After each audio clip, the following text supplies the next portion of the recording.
Bonjour tout le monde, j'espère que vous allez bien. Bienvenue une fois de plus pour cette nouvelle vidéo. Pour ceux qui ne me connaissent pas, je suis Marie Vidal, une professionnelle de la voix off. Alors dans cette vidéo aujourd'hui, nous allons parler de 5 choses à ne pas faire lorsque vous arrivez au Canada.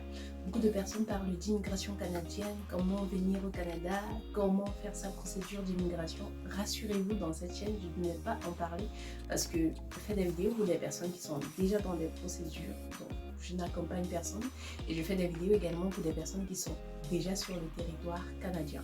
Comment s'intégrer, c'est ça le contenu de cette chaîne. Alors si tu as ce problème, si tu veux savoir comment faire pour t'intégrer, bienvenue sur cette chaîne. N'hésite pas à t'abonner parce que nous n'allons parler que d'intégration. Alors, 5 choses à ne pas faire sur le territoire canadien. Premièrement, lorsque tu viens d'arriver au Canada, tu ne dois pas cuisiner et garder tes habits dans la même pièce. Je m'explique. Pour les personnes qui sont étudiantes, notamment, vous avez une chambre d'étudiant, évitez déjà de mettre vos habits dans la pièce où vous faites à manger. Par exemple, vous rentrez des classes, vous avez votre manteau, vous êtes fatigué, vous le retirez, vous le lancez à côté, peut-être que ça peut être sur une chaise à côté, et puis vous commencez à faire la cuisine. Nos repas ont des odeurs très très fortes. De bonnes odeurs, oui, mais très fortes. Qu'est-ce qui va se passer?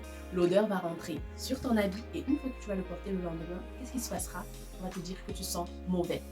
Tu auras beau dire à tout le monde que tu sens pas, tu te laves le matin, tu te parfumes et tout. On comprendra que tu sens mauvais parce que personne ne veut sentir la nourriture en haut. C'est vrai que même si ça sent bon.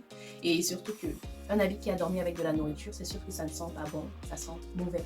Donc ne t'inquiète pas, ne sois pas surpris quand on te dise à ton lieu de service que tu sens mauvais, bien que tu utilises 5 déodorants, 2 parfums, du gel douche qui sont très bons, très doux, du savon, on te dit quand même que tu sens mauvais. Alors pour éviter cela, qu'est-ce que tu fais? Garde tes habits dans ta chambre, ou du moins dans une valise hermétiquement fermée. Tu fais ta cuisine et là, tu n'auras aucun problème car l'odeur de la nourriture n'entrera jamais sur tes vêtements.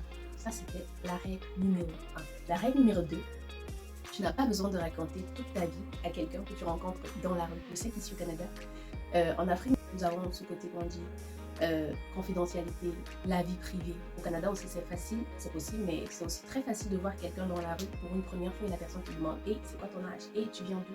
Et tu vis avec qui? Et est-ce que tu as un enfant? Est-ce que tu as accouché? Est-ce que tu es marié? Est-ce que tu es divorcé? Tu n'es pas obligé de répondre à toutes ces questions. Choisis. Il faut bien choisir les questions auxquelles tu réponds parce que tout ce que tu dis positivement ou négativement peut se retourner contre toi. Peut-être tu peux dire quelque chose, tu oublies, mais les personnes n'oublieront jamais. Et là, je ne parle pas que des Canadiens, je parle du monde en général. Garde tes informations confidentielles pour toi et pour ta famille. Tu n'es pas obligé de dire des choses dont tu n'as pas envie ou des choses que tu pourrais regretter plus tard. La troisième chose à ne pas faire quand tu viens d'arriver au Canada, c'est de choisir le travail. On ne choisit pas le travail au Canada. Ici, tu peux te retrouver à travailler dans un entrepôt avec ton ex-directeur général qui a fait la même procédure que toi. Pourquoi? Parce qu'au Canada, et c'est valable pour tous les pays d'ailleurs, quand tu arrives dans un nouveau pays, tu fais d'abord ce que tu vois. D'accord? Ici, beaucoup de personnes travaillent avec ce qu'on appelle les références. Lors des entretiens, on va très souvent vous demander les références. Les références, c'est pourquoi? C'est pour savoir si vous avez déjà eu à travailler ailleurs, ici au Canada, et quel genre d'employé vous étiez.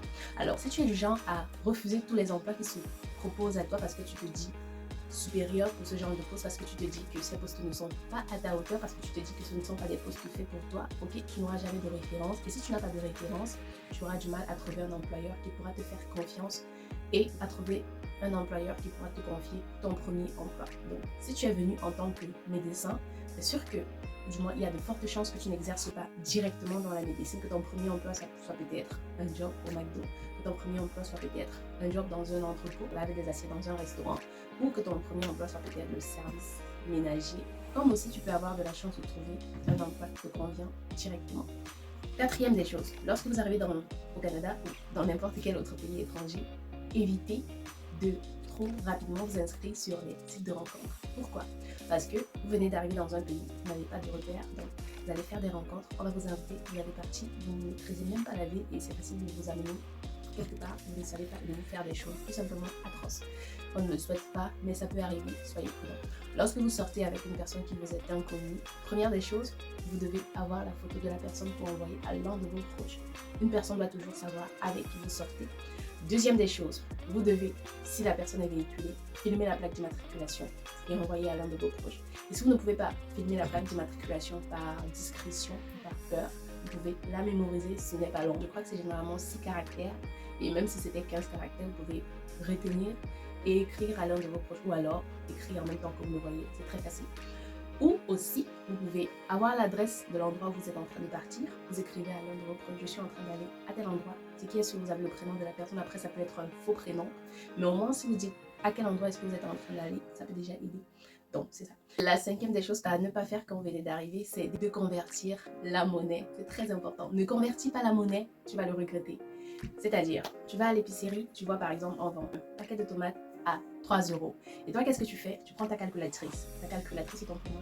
3 euros, combien est-ce que ça fait en francs CFA? 3 euros, combien est-ce que ça fait en telle monnaie?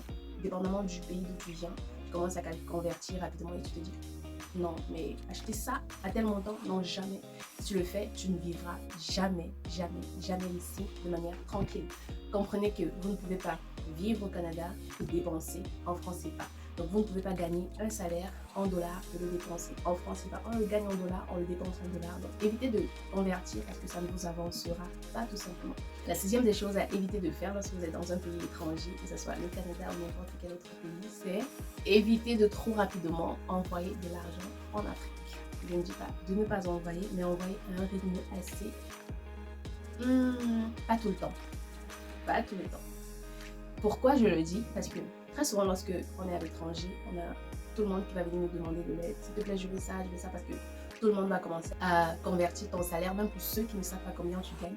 Tout le monde va commencer à se dire, bon, on a dit qu'au Canada, le salaire minimum, c'est par exemple 1500 dollars. Ok, si elle gagne 1500 dollars, ça veut dire qu'elle gagne tel montant en francs CFA, ce qui signifie que elle a tel nombre d'argent sur elle.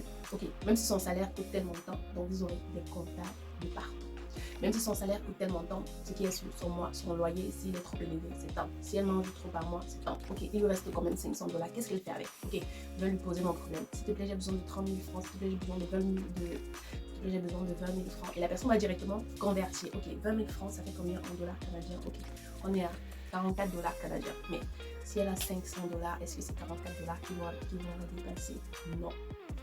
Du coup, on te pose des problèmes comme ça tous les mois, ça revient vous donner la vache à lait de tout le monde. Et qu'est-ce qui se passe? À la fin du mois, vous voyez que vous avez énormément travaillé, mais qu'est-ce que vous avez fait de cet argent? Vous-même, vous ne le savez pas. Mais lorsque vous allez entrer dans votre application, soit de Express Union ou je ne sais quoi, vous allez voir que vous avez déjà trouvé envoyé 3 000 dollars au pays. Vous n'avez pas épargné, vous n'avez rien fait de votre salaire. Donc, envoyez vraiment de l'argent pour des problèmes utiles, pour des choses qui en valent la peine. N'envoyez pas de l'argent à quelqu'un qui va vous dire oui, j'ai déjà un téléphone, mais je veux vraiment avoir le dernier iPhone. Ok, si vous en avez assez, ça dépend de vous, mais moi, je ne le ferai pas. Apprenez à dire non. Vous n'êtes pas obligé de dire oui à toutes les demandes qui se proposent à vous. Apprenez vraiment, vraiment, vraiment à dire non. La septième des choses à éviter de faire lorsque vous venez d'arriver dans un pays étranger, c'est de trop rapidement essayer de vous mettre en couple. Si vous ressentez de la solitude, essayez de vous occuper avec autre chose. Ça peut être du sport. C'est valable pour les filles comme pour les garçons. Essayez de faire du sport. Essayez de suivre de la musique. Il y a plein d'activités à faire ici. Alors, choisissez une activité qui vous convient et concentrez-vous là-dedans. Ça vous prendra énormément de temps. Ça vous prendra suffisamment d'énergie. Et lorsque vous rentrerez, vous serez fatigué. Vous aurez juste envie de dormir. Et dormir vous prendra un temps que vous aurez passé à penser à oh, j'ai besoin de quelqu'un, j'ai besoin d'affection, j'ai besoin de ceci, cela, et vous tombez sur les sites de rencontres, de commencer à déprimer, commencer à avoir des crises peut-être de la dépression, à regretter votre voyage et tout. Donc c'est un peu ça. Évitez de trop rapidement vouloir vous mettre en couple parce que lorsqu'on est pressé, on se met très souvent en couple avec la mauvaise personne. Pourquoi je dis d'éviter de trop rapidement se mettre en couple? Parce que si vous êtes juste focalisé sur la relation, plus on recherche quelque chose, plus la chose nous fuit. Donc plus vous allez chercher à vous mettre en couple, plus la relation va vous fuir et plus vous fuit. Et si jamais vous vous mettez en couple, il est très probable que vous vous mettez en couple avec quelqu'un que vous ne connaissez pas suffisamment parce que vous êtes juste dans ce besoin d'être avec quelqu'un. Donc, évitez vraiment, évitez. La dernière des choses que je dirais, c'est que essayez au maximum de vous intégrer. Intégrez-vous. Je vois des personnes qui viennent à l'étranger et qui ne cherchent pas à s'intégrer. C'est vrai qu'il faut continuer à manger nos nourritures pour ne pas perdre nos cultures, mais essayons aussi de découvrir des choses. Si nous voyons des personnes faire des activités, essayons aussi de faire des activités. Si nous voyons qu'il y a un mouvement, quelque chose de peut-être distrayant, essayons d'y aller. Si nous voyons que les personnes commencent à suivre telle émission, essayons aussi de nous intéresser à ça. Du moins, ce que je veux dire, c'est ne faisons pas tout, parce qu'on veut s'intégrer, il y a des choses aussi qui ne sont pas bonnes. Côté intégration, c'est pas toute intégration qu'on doit suivre forcément, mais essayons au maximum de nous intégrer pour pouvoir vivre de manière confortable. Parce que si on ne s'intègre pas, on ne sera jamais à l'aise sur la terre qui nous accueille. On aura toujours ce vide, là, ce manque-là, de je veux rentrer chez moi le plus vite sans toutefois accomplir mes objectifs. Et je ne pense pas que c'est ce qu'on veut. Donc, essayons de nous intégrer, essayons un peu de nous fondre dans la masse. Voilà. Donc c'était tout pour cette vidéo, j'espère que vous avez apprécié. Si jamais il y a de quoi, écrivez en commentaire. Si vous avez besoin d'une vidéo sur n'importe quelle autre thématique, écrivez en commentaire. Merci.